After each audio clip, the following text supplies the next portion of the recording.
As Julie introduced, I'm Sean Harrison. I'm an art handler with over 20 years of experience.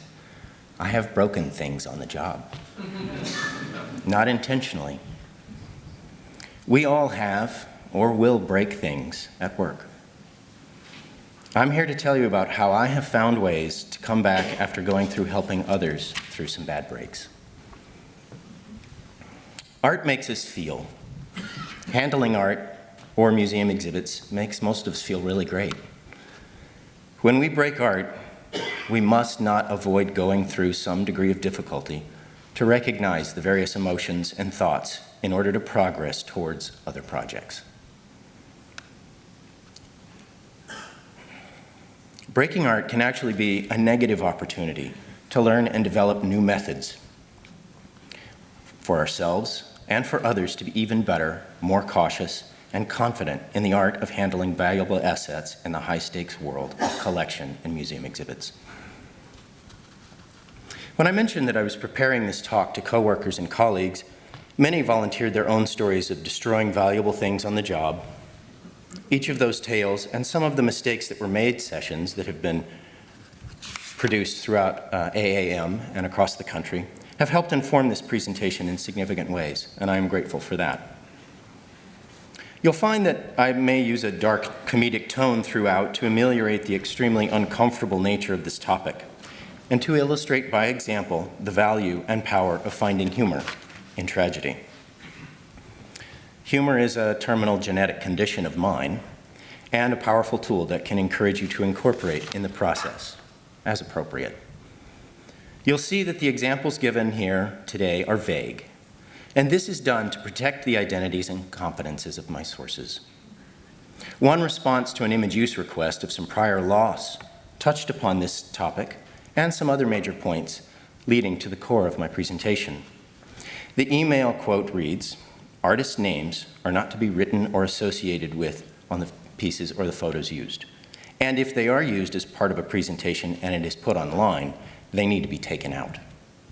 Broken art is a sensitive subject," thus rendering using any real references a moot point. And I have to agree with this quote. Breaking art is a terribly vulnerable condition, and it jeopardizes the concerns for many stakeholders, including the artist, the art handler, institutional colleagues, insurance carriers, board members, and possibly social and news media are involved. However, on internal arenas, both personally and professionally, it should be openly talked about in order to process the incident, reorient one's approach, and carry on with doing the jobs that we're in the business of, handling art. The other valuable point illustrated by the rejection quote is that there is no real growth through tragic loss when only embarrassment is carried forward. There is healing to be gained in owning the damage done, and it is a necessary portion of the documentation of any loss. But don't get stuck in one phase of the process or hide and deny the reality. You'll find that this presentation does not rely upon hard data points, statistical assessment of insurance claims, or quantifiable evaluation metrics. No one really wants to or can issue that kind of information. Instead, it relies upon the interaction and transition between performing, failing, learning, adjusting, performing again differently. This is a talk from and aimed at the internal process of failure growth or failing towards success. So, let's get really uncomfortable, shall we? We've all heard stories of tools falling on artwork, or phones dropping out of pockets, eyeglasses, coins and pins mysteriously appearing out of nowhere into delicate objects. These all basically point to a lack of personal awareness and readiness for the task at hand, and are something that you should take a little bit more time to prevent. I've even heard stories of managers being dismissed from positions because of subcontractors damaging other people's frames. The implications of this can be very serious, and at the same time should also be very consciously talked through before happening. I was once in a situation where I discovered a great American master painting that was in a private collection storage. It gotten a hole kicked into it by a great American bronze master. This particular situation pointed at not having good internal operations or communications. Many of us in the room may have heard of a story of a fellow preparator working with a very prominent and distinguished large science fiction robot that fell upon her and broke her hips. This incident points specifically at not having adequate resources, coordination, and communications in a very complex, large-scale operation. I've been around when a preparator installed one ceramic figure, and overnight it fell on another ceramic figurine, breaking them into pieces. This was a simple, unexpected technical hardware failure. The hardware performed as expected in the morning, but lied to us. Dropped the art overnight. I've also heard of stories of art handlers working directly with an artist to deinstall ceramic tile relief sculptures, following all the same procedures and protocols used on installation, and one piece didn't do anything.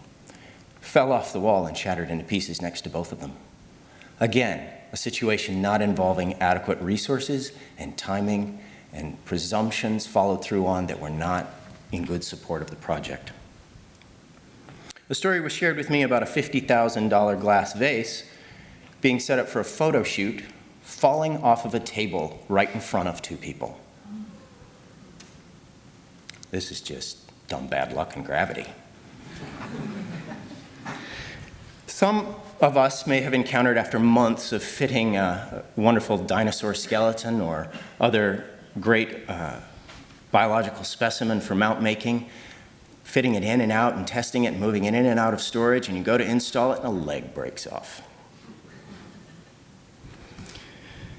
There are many other situations of inherent vice or previously known fault lines that often aren't very well discussed or disclosed to people handling these objects. Again, this points to just needing better communication and being more conscious of what we're doing.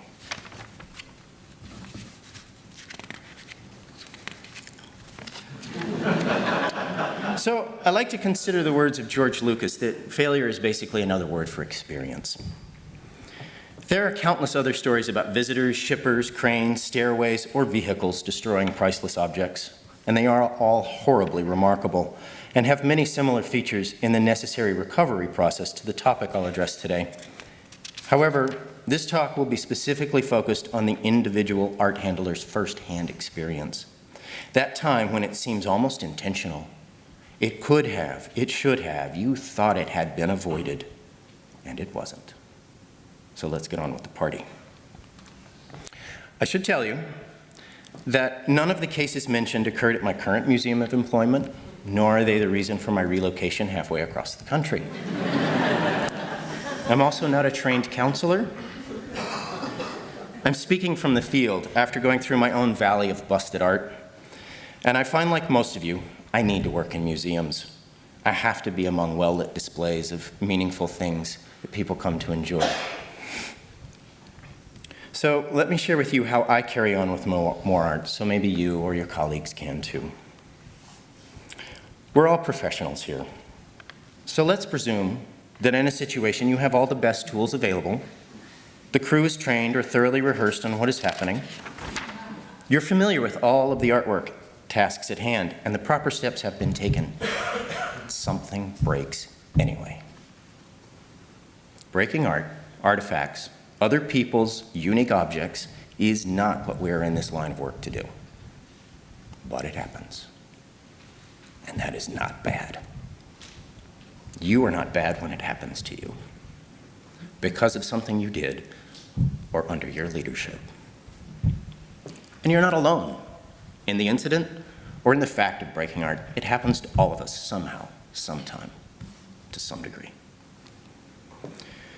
In composing this presentation, I came to see that there are three distinct phases which define the experience of overcoming damage to art or artifacts. One's effort in a damaging incident should be to work through each of these three steps completely. Do not get stuck or avoid working it out. The first phase consists of the initial reaction and basically presents 5 stages of grief-like response which over time arises for all participants in various ways. Ironically, this is the phase where many folks often get trapped and conversely spend the most energy trying to sidestep through or expedite. The second phase is to assess and process what happened and how you, collectively, will assimilate that into your operations and your organization. Phase 2 begins to inform the final step based upon factors that are discovered and may bring up even more of the emotional and trust-challenging features seen in the first phase. Go through all that arises now. Finally, during phase 3, you'll define how to move forward, outline what kind of resolution and procedures are to be created. This period also allows you to reframe the incident into a new experience. I'll touch on these phases more throughout the presentation. Gravity is one of many unforgiving forces bringing misfortune to the unsuspecting. This was clearly illustrated a couple of weeks ago when 2 NASA astronauts on a recent mission outside of the space station dropped a multi-million-dollar thermal meteor debris shield into orbit. It could not be recovered, and it was possibly a threat to the space station itself. They had been trained to do this, and it happened. There are multiple factors that can cause us lots of trouble in handling, displaying, storing, and transporting objects of significant value and heritage. Broken art is most typically a consequence of a series of decisions not made, made improperly, or poor decisions without good course correction allowed. It takes time to create an instantaneous mistake. Once the inconceivable has occurred, to most art handlers, there is a common sense of absolute dread, personal disappointment, fear for your job and possibly your life, loathing over minor details of performance or decisions, and ultimately sadness for the loss. These are all valid facets of grief, and feeling any or all of them is a very positive sign of professional integrity. It indicates that you actually care. There is tremendous strength in accepting this, and use that power as awareness to keep going. So in phase 1, how are you to react to the pile of once valuable shards, sherds, chips, and dust in your hand and in your heart through phase 1? There will be a lot of emotional and psychological baggage which comes in to be claimed. Know that all of these feelings are part and parcel of your life, so it is important to accept and deal with them constructively. Rather than bury our heads in the ethifoam and hope that maybe this will go away, you must dig in. So let's unpack some of the more common responses, both internally and externally heard or experienced, and outline how they add to the failure tragedy to get us stuck in the reactions of phase 1. Fault and attribution will be determined after a thorough factual review. Participate, be patient, and be honest in that process. It's enough to experience the damage firsthand already and go through the evaluations that come later. Don't always take on the entire burden of fault right away. You need to be on your coworker's team, or you need to be silent. Hello. This is a very sensitive problem which strains interpersonal and professional trust. Don't add more stress to those relationships by using such acidic words. So when I found the painting had a hole kicked in it by the pony, the property manager, collections manager of that facility sat down in a chair and recounted a story of when he used to bring the wrong drink to Frank Sinatra, whom he'd been a butler for. Well, where are you working tomorrow, Frank would say. This was his attempt at a humorous assessment of the situation and a way to personalize, but not necessarily a constructive attitude to take on the immediate outset of an incident. If you see any of these phrases, you or that person needs to get their priorities sorted out better. It's likely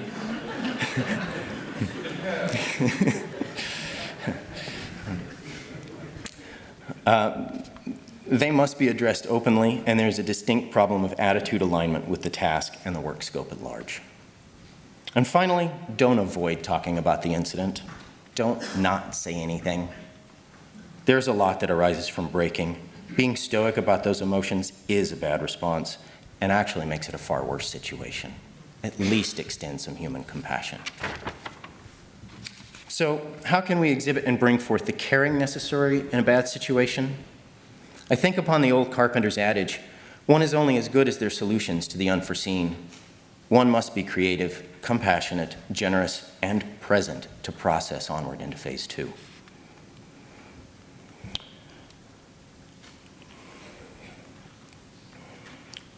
I learned in a construction safety orientation this phrase, look up, look down, look all around. When you walk into a room that you've never been in before or that you haven't been in the last 6 hours, get to know everything. The same applies really nicely when something is broken. Stop. Become completely aware of a 360-degree environment. You may see some little telltale sign that was unexpected, or that helps explain the situation, or that alerts you to further issues that could arise if you weren't aware of them. Don't just jump in and react. You really need to focus on safety second at this point, because something else has already happened you have to deal with, but focus on taking care of each other, the people, and the objects. You'll want to work on a basic journalistic approach. No, that's not what I'm supposed to say now. Just know that you're not alone.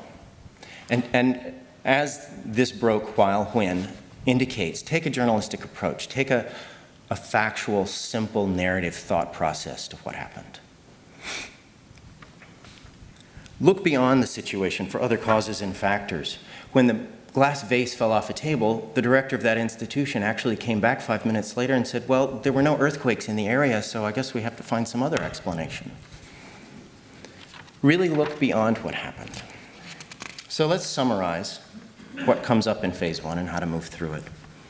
You'll want to seek proper care if there's any sign of injury or pain. You want to focus on the safety of people and objects and place, and also set a stable emotional tone. Except as necessary, don't touch anything that is broken where you can get people out to safety. And taking approved actions, again, focuses on this factual approach of documenting the art and materials that were in use, what, the location, where, other participants or witnesses involved, who, approvals or delegations given, why were you doing this, the equipment use and procedures followed or in process, how were you doing this, in a simple sequence of events, the when of it. Initially focusing on this presentation of the incident allows you to gather your thoughts, look objectively at the entire experience, and begin moving into the more personal side of the encounter. It's not just a vase or a painting or a saddle that is busted. Your personal confidence and professional integrity may also be shattered. After all the critical operational steps are in motion, except this is also a situation filled with many emotions in response to the event, and these emotions are similar to grief-related response, so follow basic grief counseling guidelines. Given that this is a workplace scenario, focus primarily on problem solving and incident evaluating tasks while stabilizing excessive emotional reaction. If necessary to accomplish this, take some time to recompose yourself, drink some water, take a walk, breathe. Also, allow for the concurrent emotional experience by asking for and creating a place and a time to share feelings, explore loss, consider what went wrong in the procedures in the process, and consider how you can continue or modify your participation in the workplace to remain confident. Proactive and constructive thoughts and behaviors after traumatic incidents are, through many studies, found to be more helpful and safer than reacting negatively. This third phase is where you begin to resolve and transform matters that arise in phase 1 of reaction and help you process through phase 2. Dwelling on the circumstances of the event, avoiding restoration activities are negative responses to be mitigated or avoided. If these persist, take more time apart from the situation, possibly following these additional steps. You want to assimilate the idea that stability is an illusion, everything is vulnerable, temporary and changing, and adjust the outer truth of loss with that inner experience, but it's not a defining part of reality. Be willing to have been in the wrong and open to change. Follow compassionate, loving kindness, mental and emotional reframing practices. Incorporate human-centered and design thinking methodologies, Also, reestablish your comfort boundaries with the tasks at hand. Actually rewrite the situation to what it should be. Outline a better practice about what you did. There will be many fiduciary methods that may be used to address the loss. Expect to hear and participate in conversations revolving around these kind of concerns as well. No one model of recompense is the right one. They all require executive and legal guidance to craft. And you'll find that they'll never become an official part of any procedural documents. But addressing these matters occurs during phase 3 when formulating a response. This may also involve change of delegation and/or complete termination from positions. This is also a point where you can begin to develop training focused around and dealing with issues of loss. Not just procedural, but interactional training. And finally, be open to the full range of the emotional experience of doing it again. Carry out that new approach and test it through reality. Modify that test when you're ready.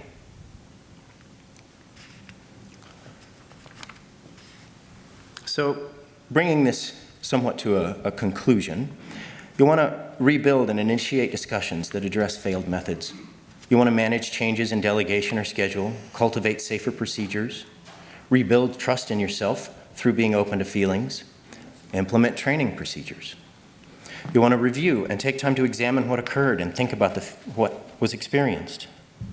Outline steps taken to correct and conduct field tests of new methods. Finally, you want to reach out to your support system.